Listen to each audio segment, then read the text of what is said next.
Good morning, students. So, welcome back to the English classes. Today, we will study the 10th chapter of your grammar book, which is continuous tenses. Now, in the previous one, we had studied about the simple tenses. हम लोगों ने simple sentences के बारे में देखा था, simple sentences को समझा था in the different cases like in present, future and future. Now, here we will study about the continuous tenses. यहाँ पे कोई भी जो वर्क है या एक्शन है which is in the continuous form, वो चल रहा है. तो अगर हम डिफरेंट काइंड ऑफ सेंटेंसेस होते हैं ना, कि हम ऐसे बोलते हैं कि पास्ट में चल रहा होगा, तब वो जब मैं वहां गया था तो वो खेल रहा था. कोई भी एक्शन कंप्लीट नहीं हुआ, it was in the mid, वो तब चल रहा था. ठीक है. और अगर हम बात करते हैं कि मैं अभी आपको क्या कर रही हूं, पढ़ा रही हूं, I am teaching to you all. Yes. And in future also when will talk about the like, अगर मैं आज से 2 साल बाद भी मैं आपको इस तरह से पढ़ा रही होंगी, है ना. तो फ्यूचर में भी कोई काम चल रहा होगा, पास्ट में कोई काम चल रहा था और प्रेजेंट में कोई काम चल रहा है. उन सब चीजों को जहां पे भी एक्शन कंप्लीट नहीं हुआ है, वर्क कंप्लीट नहीं हुआ है, वो कंटिन्यूअस फॉर्म में है, चल रहा है, तब हम यूज करते हैं continuous tenses. Okay. So I hope it is clear to you all. Now we will see the situations. अब हम समझेंगे कि कैसे उन्होंने आपको विद एग्जांपल्स एक्सप्लेन किया है. ठीक है. Study these tables to understand the use of continuous tenses. The present continuous tense used to. कब प्रेजेंट कंटिन्यूअस टेंस कब यूज होता है और उसके कुछ एग्जांपल्स दिए हैं. So I am reading this on the page number 37. आपको पेज नंबर 37 पे आना है. ऐसे ही पेंसिल अपने हाथ में लेके और मेरे साथ में कंटिन्यूअसली रीड करना है. Describe an action that is happening now at this very moment. जो इस पर्टिकुलर टाइम पे अभी चल रहा है. अभी हम लोग क्या कर रहे हैं, इंग्लिश ग्रामर स्टडी कर रहे हैं. So we are studying English grammar. किस कंडीशन में प्रेजेंट कंटिन्यूअस टेंस आएगा, जिस कंडीशन में हमने एग्जैक्टली उसी पॉइंट ऑफ टाइम पे कौन सा काम हो रहा है जिसकी जानकारी दे रहे हैं. तब indicate that something will happen in the future which has already been planned और प्रिपेयर्ड. ऐसा कोई काम जो अभी से स्टार्ट हो चुका है या प्लान कर चुके हैं हम लोग और जो फ्यूचर में होगा. We are meeting at mall, हम लोग मिल रहे हैं, है ना. तो अभी हमने प्लान कर लिया है और हम मिलने जा रहे हैं. ठीक है. तब भी हम उसको प्रेजेंट कंटिन्यूअस की कैटेगरी में रखेंगे. Then third one, describe a temporary event और situation. He usually take the train but he is taking his car today. अगर कोई ऐसी कंडीशन हुई है जब वो नॉर्मली एवरी टाइम होता नहीं है, बट रैंडमली उसने टेम्पररी इवेंट के लिए या एक पर्टिकुलर सिचुएशन में जब वो ऐसा कर रहा है, जैसे कि यहाँ पे इस एग्जाम्पल में शो किया है, ही यूजुअली टेक द ट्रेन. हमेशा तो वो ट्रेन लेता है, बट ही इज टेकिंग, आज कर रहा है ऐसा. ठीक है. तो यहाँ पे you can see that we are using here continuous. Okay. Now next one, emphasize a continuing series of repeated action. अगर कोई काम बार बार हो रहा है, कोई एक्शन बार बार रिपीट हो रहा है, तब भी हम क्या यूज करते हैं, कंटिन्यूअस टेंस यूज करते हैं. जैसे कि यहाँ पे यू आर ऑलवेज फाइटिंग, तो हमेशा लड़ते रहते हो. देखो बच्चों, नॉर्मली अगर आप नोटिस करोगे तो जहां पे भी आ रहा है ना, या रहते हो, ये जो वर्ड्स हैं जो हमारे हिंदी के सेंटेंस में आते हैं, जो ये शो कर रहे हैं किसी भी वर्क के कंटिन्यूअस एक्शन होने की, है ना. Now see, show longer action that are in progress now. Riya is learning to play the guitar. अभी जो काम चल रहा है ना, कंटिन्यूअस है और आगे के में प्रोग्रेस में है जो. Next, show an action that is temporary. ऐसा कोई काम जो कि टेम्पररी है ना. I am working on assignment. अभी मैं एक असाइनमेंट पे काम कर रहा हूँ. Again you can notice that कि यहाँ पे भी लास्ट में अगर हम हिंदी में उसको कहते हैं कि मैं एक असाइनमेंट पे काम कर रहा हूँ, है ना, तो यहाँ पे भी रहा हूँ आया है एंड में. हम लोग उसको किस कैटेगरी में रखेंगे, कंटिन्यूअस टेंस की कैटेगरी में रखेंगे.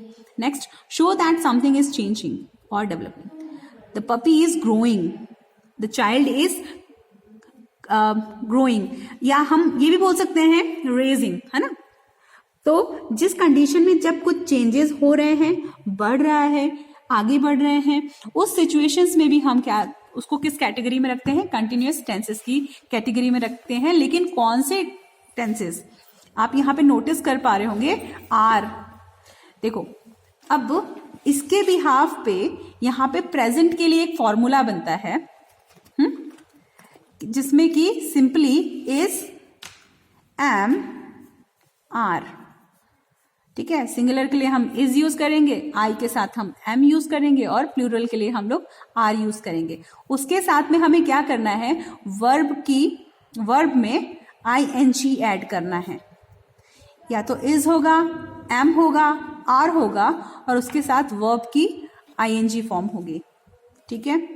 ये प्रेजेंट के लिए फॉर्मूला बनता है, प्रेजेंट कंटिन्यूअस के लिए ये फॉर्मूला होगा, ठीक है स्टूडेंट्स।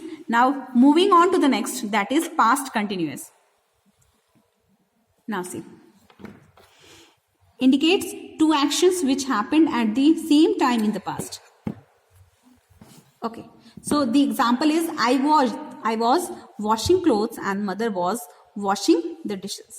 अब देखो ऐसी कंडीशन में भी जहां पे कि दो वर्क जो है एक साथ में परफॉर्म हो रहे हैं, मैं तो ये कर रहा था and my mom was doing this, ठीक है। So here we can use the past continuous. This is the examples of past continuous, and we are seeing that in which conditions we can use the past continuous tenses. Now the next one, indicate that an unfinished action was interrupted by another action. I was taking a bath when the bell rung. कोई भी एक action unfinished, बिना खत्म हुई, ऐसी actions या ऐसा काम जो अभी खत्म नहीं हुआ है और दूसरा स्टार्ट हो गया है, ठीक है। उस कंडीशन में भी हम क्या करते हैं, आईएनजी फॉर्म यूज करते हैं, दैट पास्ट कंटिन्यूअस फॉर्म को यूज करते हैं। देन डिस्क्राइब अ मूड और N atmosphere. When I reached the restaurant they were arguing. देखो होता है ना, बहुत सारी ऐसी कंडीशंस होती हैं कि जब हम वहां पहुंचे तो वो ये कर रहे थे, जब हम ये गए तब जाके मैडम ने हमें बुला रही थी या पढ़ा रही थी, ठीक है।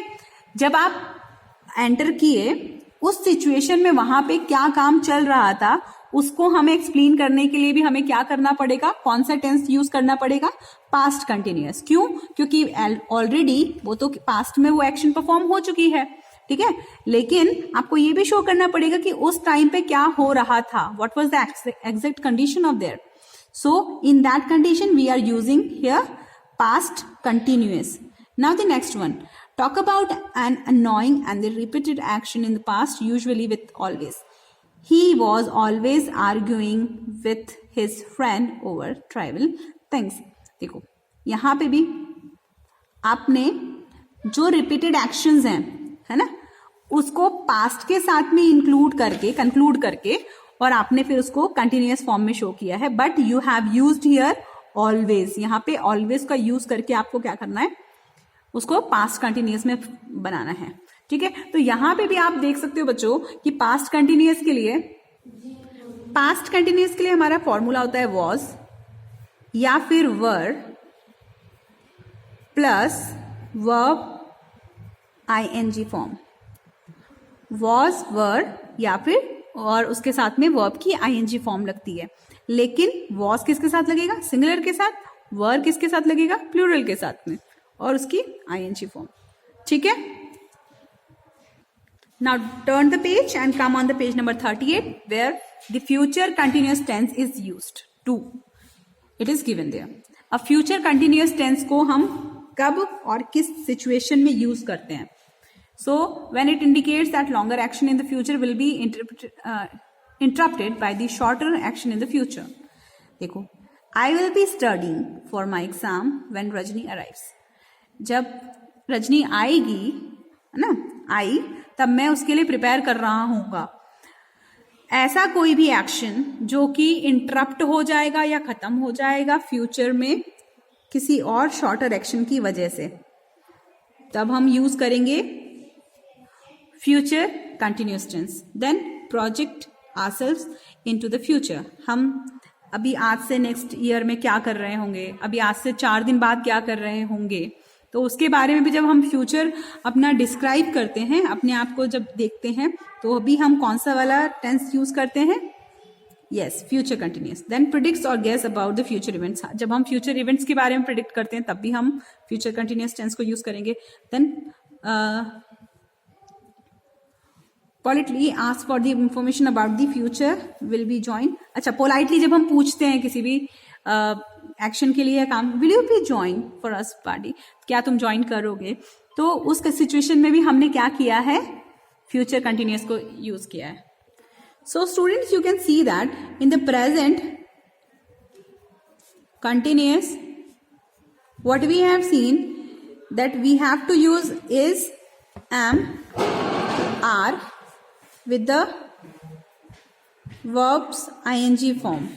ठीक है. Past continuous क्या करना है हमको? Was, were, इसके साथ में वर्ब में आपको ing ऐड करना है. Whatsoever verb will be given to you, you have to add ing. फिर फ्यूचर के साथ में क्या करना है आपको?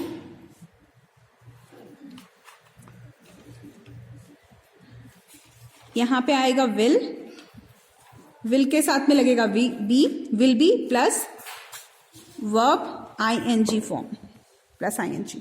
ठीक है.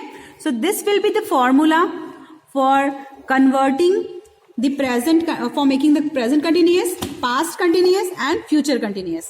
Okay, so by the help of these formulas or by this sentence formation we can use or we can complete the exercises. Okay, so here, so by this we can complete our exercises. Now in this exercise we have to fill the blanks with the simple present tenses or the present continuous tenses. ठीक है. Now see, in this is the simple present tense. This is, आपको क्या करना है? ये जो given bracket में जो गिवन वर्ड्स हैं उनसे आपको या तो प्रेजेंट कंटिन्यूअस फॉर्म में या फिर सिंपल प्रेजेंट फॉर्म में आपको ये ब्लैंक्स को फिल करना है. So you can go through it. आप इसको देख लीजिए and I will share the exercises with you all. Okay, now see the next, second one. Here you have to fill with the continuous, appropriate continuous tenses. See, अब आपको कैसे fill करना है? देखो, कैसे आप आइडेंटिफाई करोगे कि यहाँ पे पास्ट फिल करना है या प्रेजेंट करना है या फ्यूचर करना है? आप सेंटेंस को कैसे आइडेंटिफाई करोगे? सेंटेंस को देखो बेटा, अब आपको इसमें कहीं ना कहीं ये दिख रहा है, एक्सीडेंट हैपेंड, दिखा? हैपेंड. अब हैपेंड का मतलब क्या? पास्ट में है ये. इट मीन्स ये सेंटेंस कौन से वाले टर्मिनोलॉजी पे चलने वाला है? पास्ट पे चलने वाला है. So what will be the formula you will use for making the past continuous? Was और walking, ing ऐड कर दिया. समझ में आया? Now see here, युग is meeting युक्ति after office. यहाँ पे ऐसा कुछ भी स्पेसिफाई नहीं किया, आप इस भी यूज कर सकते हो आप. ठीक है. Now by Diwali I will be speaking Spanish like a pro. मतलब कि ये हम फ्यूचर बता रहे हैं, फ्यूचर एक्सपेक्टेशंस बता रहे हैं अपने. तो हमने रूल्स में देखा अभी, अगर हम फ्यूचर एक्सपेक्टेशंस बताते हैं तो वो किस में आएगा? फ्यूचर में आएगा, फ्यूचर कंटिन्यूअस में आएगा. So similarly you have to fill the exercises. आपको इसको देख के एक्सरसाइज फिल करनी है. ठीक है. रूल्स को ध्यान में रखें. Rest I will share the exercise with you all. I hope this chapter is clear to you all, and if you have any problem you can ask me in the comment section. Thank you so much. God bless you. Bye bye.